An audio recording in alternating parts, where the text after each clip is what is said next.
Yo, what's good, everybody? Welcome back to Up. That was boxing. Back with another boxing recap. You know what I'm saying? We're going to touch on this fight card today. Joshua Greer Jr. versus Mike Plania. Man, you know what I'm saying? Overall, it was a decent card. You know what I'm saying? Some sketchy scorecards or whatnot, but overall, most of the fights was competitive. You know what I'm saying? We're going to touch on it.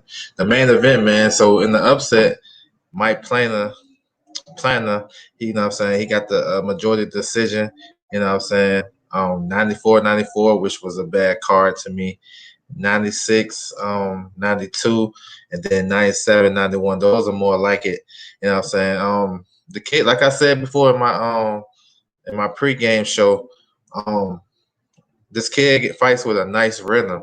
He keeps his hands low. He have his left arm swinging, and he has a good rhythm. He has good swag, and he can punch a little bit. And I picked Joshua Greer to win because I thought he'd be able to win a decision and given the top rank situation and all that good stuff. And he was primed for a title fight.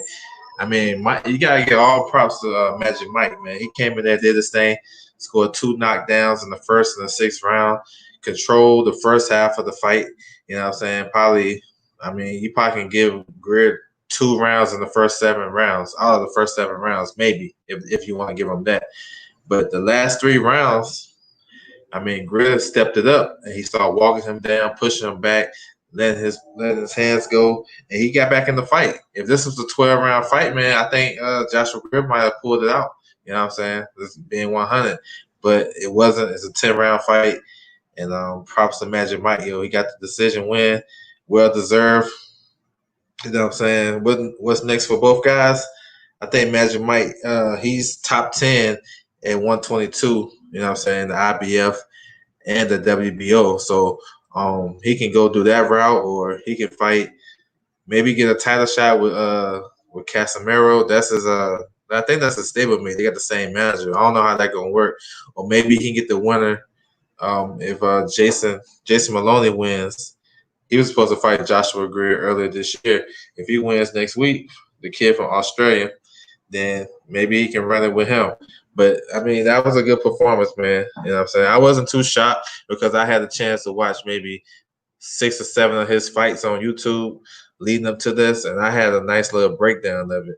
And I was like, yeah, this could be an upset. So, and I knew it was gonna be a tough fight, but I didn't know that normally you watch his fights, he got power in the right hand, but he was catching with the left hand. So that was a nice little change up right there. Joshua Greer Jr. He just, I don't know, he got to start from scratch. He got to figure out what style what works for him. He was boxing on the outside. He wasn't really doing too bad. He was just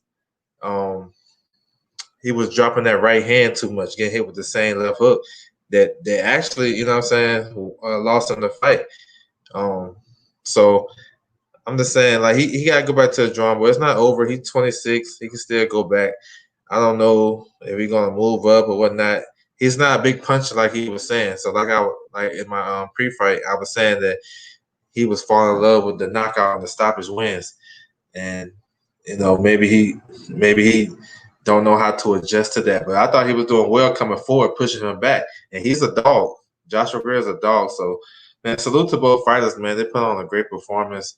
Hopefully both guys come through, you know what I'm saying, with no injuries and whatnot, and they can get back on the horse and, you know what I'm saying, support their families and whatnot. The co-main event, actually the first fight of the night was a co-main event. Giovanni Santillan versus Antonio DeMarco. Now, this was another competitive fight. Like I thought 3 fights on this card could be upset. You know what I'm saying? I thought it was possible for upsets on this card because the matchups were so competitive to me. This was another one. I thought Antonio DeMarco won this fight pretty clear.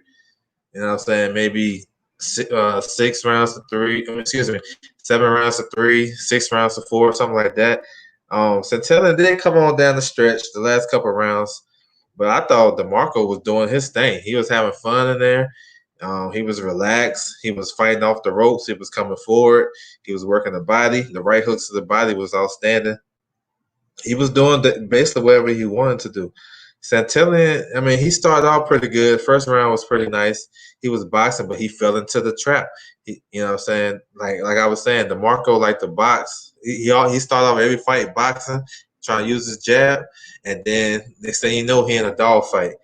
And I mean, DeMarco, he deserved to win this fight. To me, it was a competitive fight, and I know some people say, "Oh, it was a close fight, man. It wasn't a robbery." Man, you gotta look at a different point of view. This guy, DeMarco, he's a former world champion, journeyman level type shit. He put on a great performance, fighting on the guy's platform. This is his first fight on top rank. You know what I'm saying? So he is basically a showcase for him. So when a guy put in this effort, it comes off as a robbery because they feel like, oh shit, he didn't have no chance, and everybody that watched the fight figured he won that fight. You know what I'm saying? But Santillan, I mean, he's 26-0 now, undefeated. Will he go from here? Maybe he can get Chris Van Heerden. Maybe that's a good fight. Jose Benavidez, Main Machine, Igis Kavalaskis, something like that. Vespucci. He ain't ready for Bud. So for the Bud haters that listen to this, yo, don't even do that. Don't even do that. You know what I'm saying? Don't even do that. He ain't ready for Bud. Bud stop him, and then y'all give y'all something else to hate on. But yeah, he gotta go back to the drawing board too, and tighten up some shit. DeMarco, man, he just can't catch a break, man. Somebody need to throw him a bone, let him get a couple easy wins, and maybe put him back in. I mean, it'd be like cruel to put him in. He lost 3 in a row. You know what I'm saying? Coming out 3 in a row. You look at it on box it's like, damn, he lost 3 in a row. But if you look at those fights, he was competitive. So whoever measured his career, DeMarco can be tough, man. He can shock some guys. Don't put him in with the Virgil Ortiz and the Jerron Boots Ennis. Don't put him in with those guys. Those guys right there are gonna mess around in his career. Let him build up. Let him go get a couple of fights somewhere. Put him back on the card and let him get well fight or something like that. Let him get back in the winning blocks, man. Then let him build back from there. But props to both guys, man. It was a decent fight. Both guys came to fight, so I can't be mad at it. So I thought DeMarco won this fight though, unanimous decision. So the next fight, Cameron Creel versus Barazan Mamanov. Now Mamanov came out strong in this fight. You can tell he was a bigger puncher, just a stronger guy physically. You know what I'm saying? He was pushing him back, he worked the body real nice. He hurt Creel early in the fight in the first round. So he felt the power early, straight right hands down the pipe. You know what I'm saying? Breaking the guard. He was punching around the guard. I mean, he was doing a lot of good stuff. He was pivoting inside, throwing left hooks. I mean, he was working. And I thought he won this fight pretty clear. He got the unanimous decision. I thought Creel started to pick it up a little bit in the mid part. It was a 6-round fight, so probably like three or four, the fourth round. The third, fourth round, he started to get his combinations going. He may have won 2 rounds in this fight, but maybe 1 or 2, something like that. It depends how you look at it. But this is for Mamanov. Now this is a good little win for him. Good little experience. He fought a guy that was tough. They come to fight, and he went the distance. You know what I'm saying? So it's a good learning experience fight for him.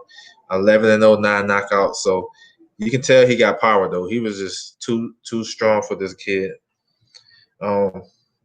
The next fight, Nikola Shilavili versus Isaiah Jones. Now, Nico, man, this kid is strong as hell. Like I was saying, that's the first thing I noticed when I was watching him. Um, Very strong. He was just too physically strong for Jones in this fight, roughing him up, beat him to the punch. Jones does have, you can tell he got some skills. It just he couldn't deal with the power and the overall strength. But I mean, Nico looked good, man. Good little bounce back fight, man.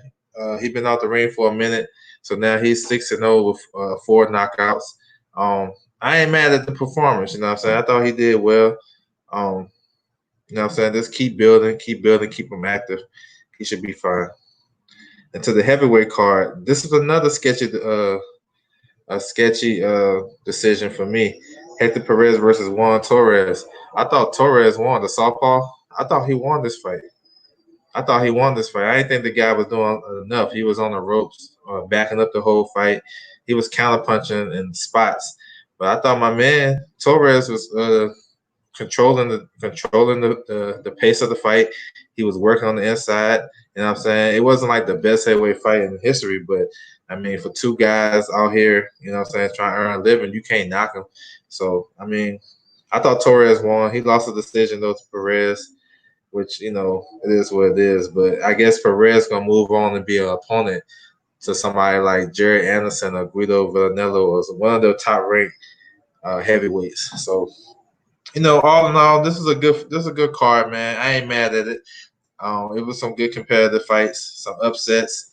Um, you had some, you know what I'm saying, some unexpected performances in this fight. I mean, in this card that a lot of people wasn't expecting, and that's why I always harp on.